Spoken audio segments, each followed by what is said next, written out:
Hello everybody. Today we will learn about different areas of the body and how we name those body areas anatomically. So different body parts have different anatomical. Then we will learn about the planes. In anatomy, planes or sections are very important because we dissect the body as well as different organs. So to dissect the structures, we need to know different planes of dissection or section. So we'll know about that. Then we'll see how we divide this abdominopelvic area into smaller areas. So first I'll show you the anatomical names of different body parts or areas. Let's start with the head portion. The front of the head, this area is called the frontal area. Side of the head or skull is the temporal area, and the back of the head is called the occipital area. Okay. Then the face, the area of your eye is called orbital. So this is orbital area. Area of your ear is called otic. O-T-I-C, otic. And the nose area is nasal. Then the cheek area is called buccal or buccal. So this is buccal or buccal area. Okay. Then mouth is oral. You know, we always use the term orally. That means by mouth. So mouth area is the oral part.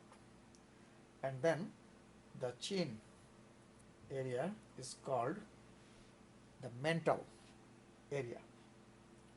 Okay. So those are some important areas in the head. Then the neck part of the body is called cervical. So cervical is the neck. Then let's see the upper limb. The top of the shoulder, this area is called acromial area, and the armpit area is called axillary, and then the arm, this part is called the brachial, and the forearm part is anatomically called antebrachial. So this is brachial and this is antebrachial. And then the front of the elbow, this area is called cubital, also known as antecubital. So cubital or antecubital. And the back of the elbow is called olecranal. So this is the back of the elbow, that is the olecranal. Okay. And then the wrist area is called carpal. So this is carpal. And then the fingers are called digital, digits, fingers. And the palm of the hand is called the palmar area. Now let's see the trunk of the body. This part, chest, is called pectoral. Okay, so the chest is called pectoral, and inside the pectoral the space is called thoracic. Then the belly is called the abdominal. Okay, abdominal. So this is abdomen, this is pectoral, and inside is thoracic. And below the abdominal, this part is called the pelvic. So this together, abdominal and pelvic, is called abdominopelvic area. Okay, so above this is abdominal and below is pelvic, where you have the urinary bladder inside, uterus in female, ovaries. Okay, that's the pelvic area. And where you have the genital organs or genitalia, that area is called pubic. So let's go from the top of the trunk. This is the pectoral, also known as thoracic. Thoracic includes the whole front and back. Okay, and then this is the abdominal, and below the abdominal this part is the pelvic, and then below the pelvic this part where you have the genital organs, that's the pubic area. And in between the buttocks, behind the genital organs, that area is called perineal. Okay, so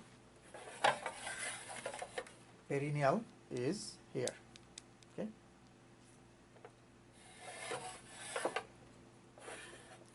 and where the belly button, that area is called the umbilical area. That is the front of the trunk. Now we'll see the back of the trunk. This area is called scapular. You know, the bone, shoulder blade, is called scapula. So this is scapular area. Okay, and this part, the back of the abdomen, this part is called the lumbar. So lumbar areas. Okay, now we'll see the lower limb. Let's see the front. The area where the thigh is attached to the trunk, that area is called inguinal. So this is inguinal area. Okay, groin area.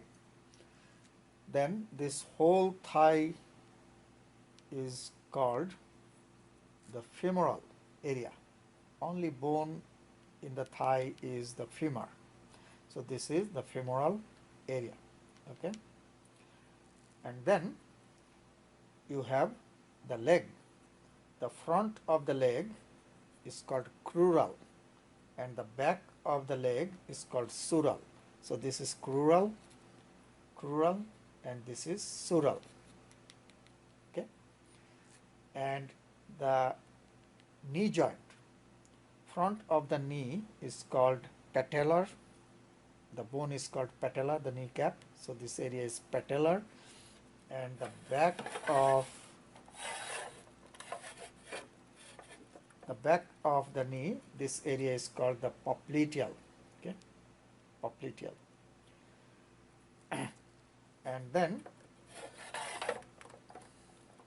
the buttock area is called gluteal. So this huge muscle here is gluteus muscle. So this is gluteal. Okay, so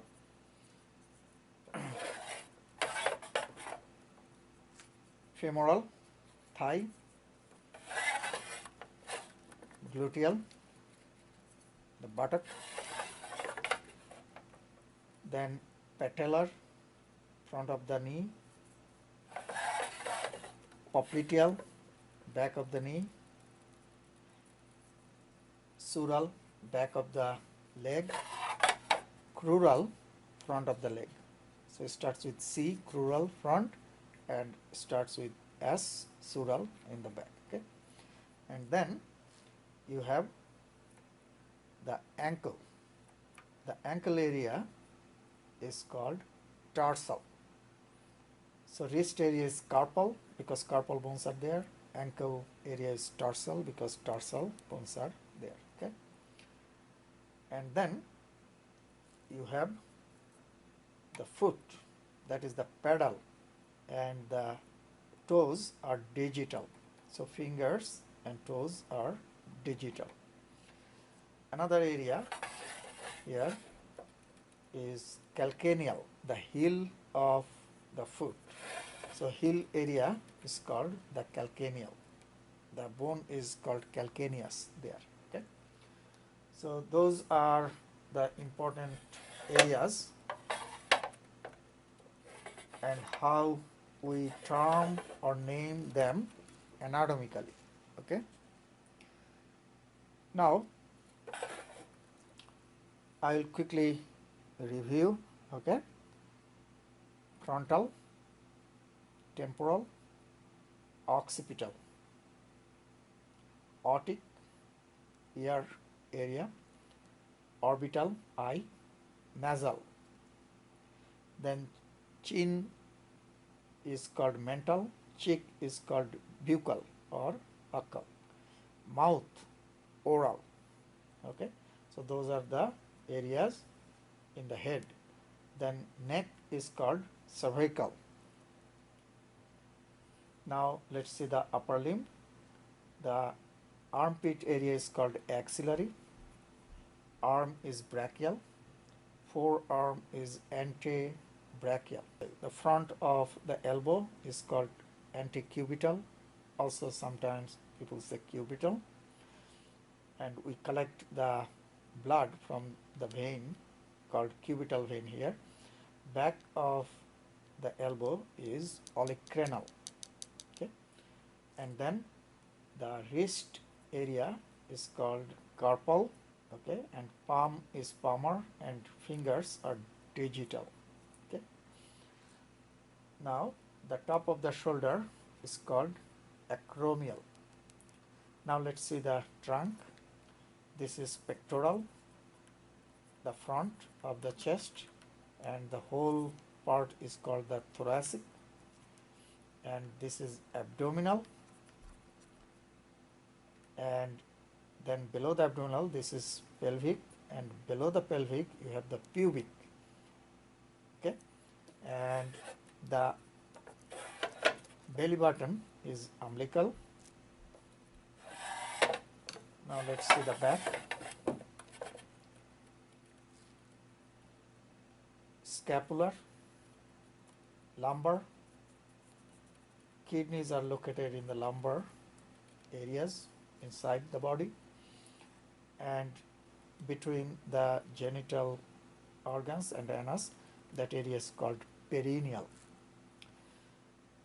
Buttock, gluteal, thigh, femoral. Okay, back of the knee is popliteal, front of the knee is patellar. Okay, back of the leg is sural, front of the leg is crural. Then the ankle area is called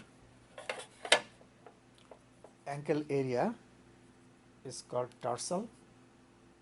Then the foot is pedal, and toes are called digital. Okay,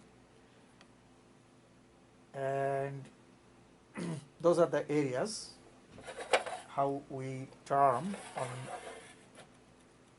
name them anatomically. So when the doctors or nurses, medical professionals, they talk to each other, they will use the anatomical terminology, anatomical names. So you should also practice using those names when you talk to each other. Don't say forehead, instead you will say my frontal area. Okay, instead of chin you will say my mental, instead of armpit you will say axillary. Okay, so that will help you to uh, memorize. Now, how we divide the entire abdominopelvic area into 9 smaller subdivisions. Okay, why we do that? Because abdominopelvic area is a big area, right? So if someone says that I got pain in my abdominopelvic area, or if one doctor talks to another doctor and says my patient had pain in abdominopelvic area, that is actually does not specifically mention or indicate which area, because it is a big area, right?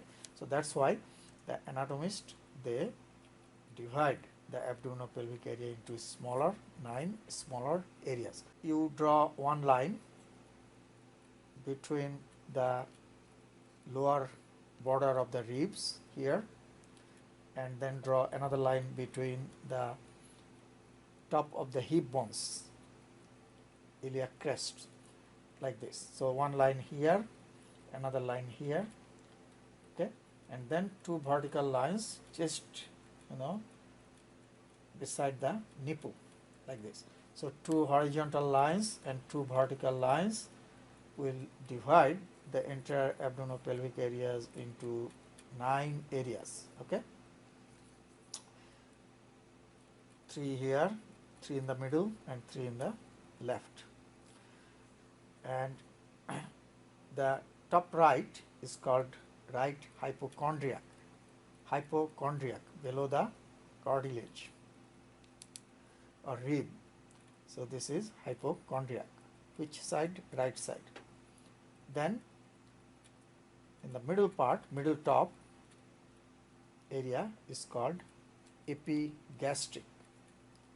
Then left hypochondriac, under the ribs, below the ribs. Okay. Then right lumbar, middle part is called the umbilical, and then left lumbar. Okay. Then right iliac or right inguinal, same thing.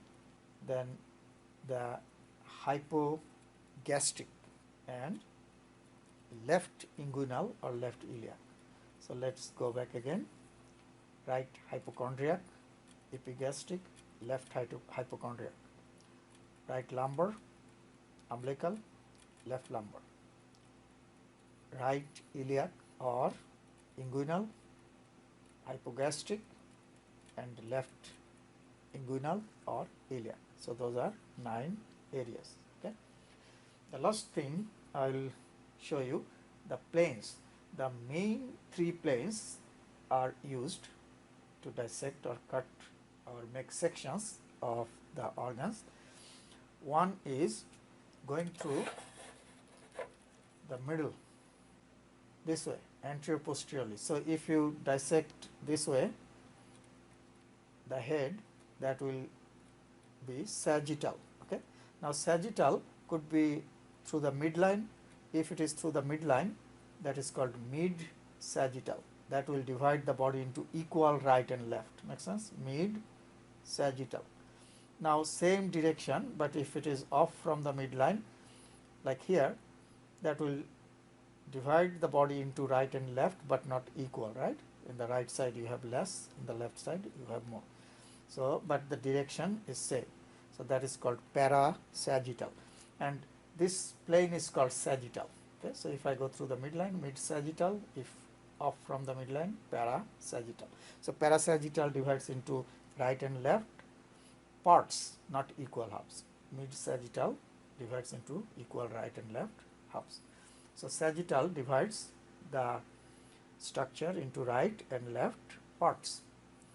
Then if I make a section this way, parallel to the ground, like this, so that is called transverse or horizontal. So this is transverse plane that will divide into top and bottom parts, okay, upper and lower parts. And then another one is this way, that divides into front and back parts. That is called the coronal or frontal. Okay. So if I show you this one, this is half head, right? So this is sagittal section.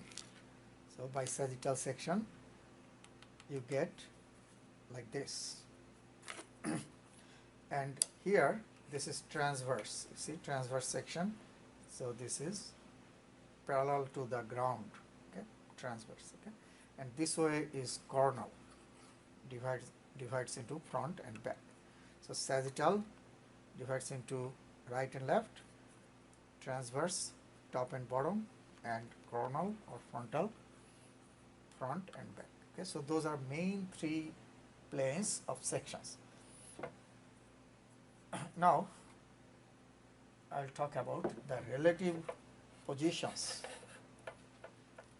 Relative positions are very important because you have so many structures in the body, and when you try to explain to another person the location of some problem or one organ in relation to another, you need to know the relative position.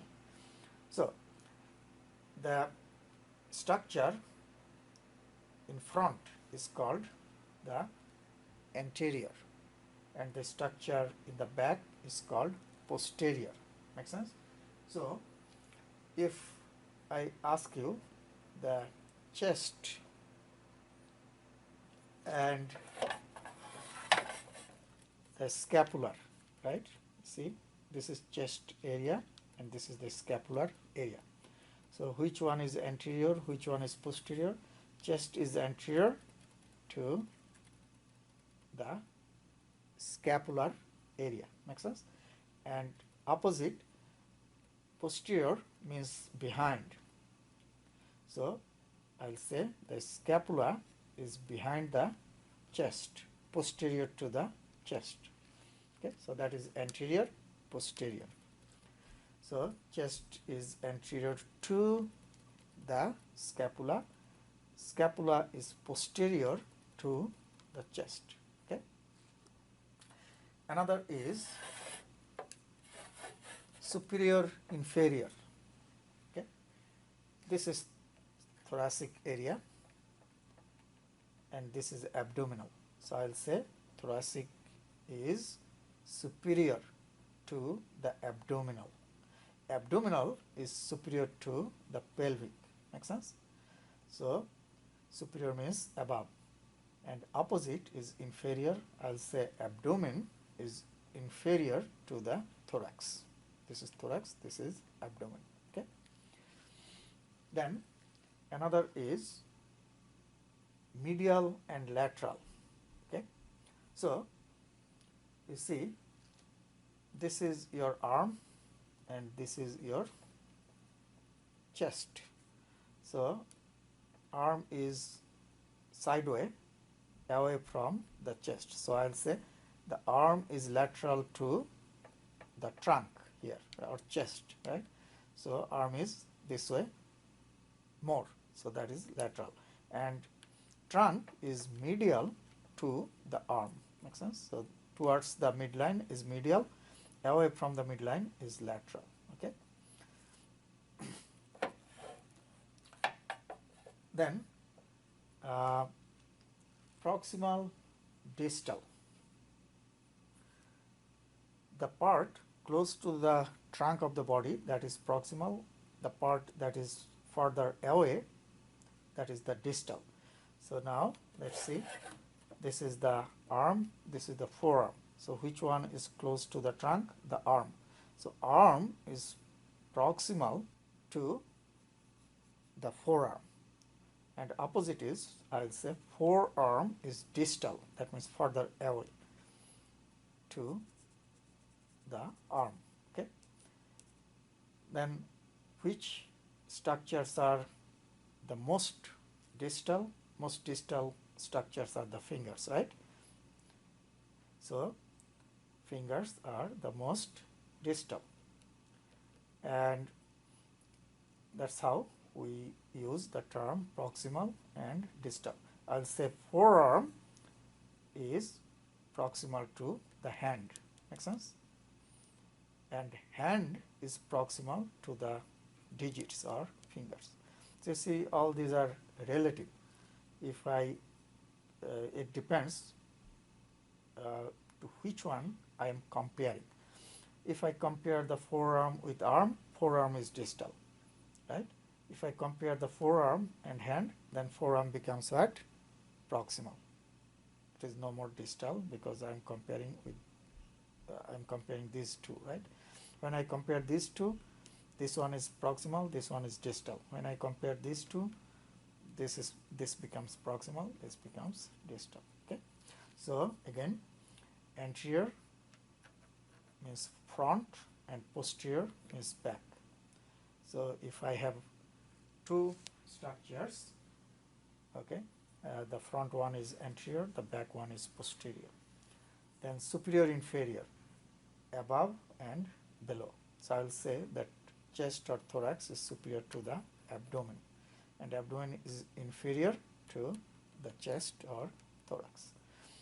I will say here nose is superior to the mouth, and mouth is inferior to the nose. Chin is inferior to the mouth, and mouth is superior to the chin. Okay. Lateral, medial. Now if I ask you, tell me your eye and nose, which one is lateral, which one is medial? Eye is lateral because it is farther away, sideway than the nose, right? So nose is medial to the eye is lateral to the nose. Okay. Proximal, distal. Proximal is the part closer to the trunk, and distal is the part away. And then another one is superficial and deep. Superficial is the outer structure and deep is inner. So if I compare the skin and the muscle, you know that your skin covers the muscle, right? So skin is superficial to the muscle because skin is covering the muscle, right, more outwards, and muscle is deep to the skin.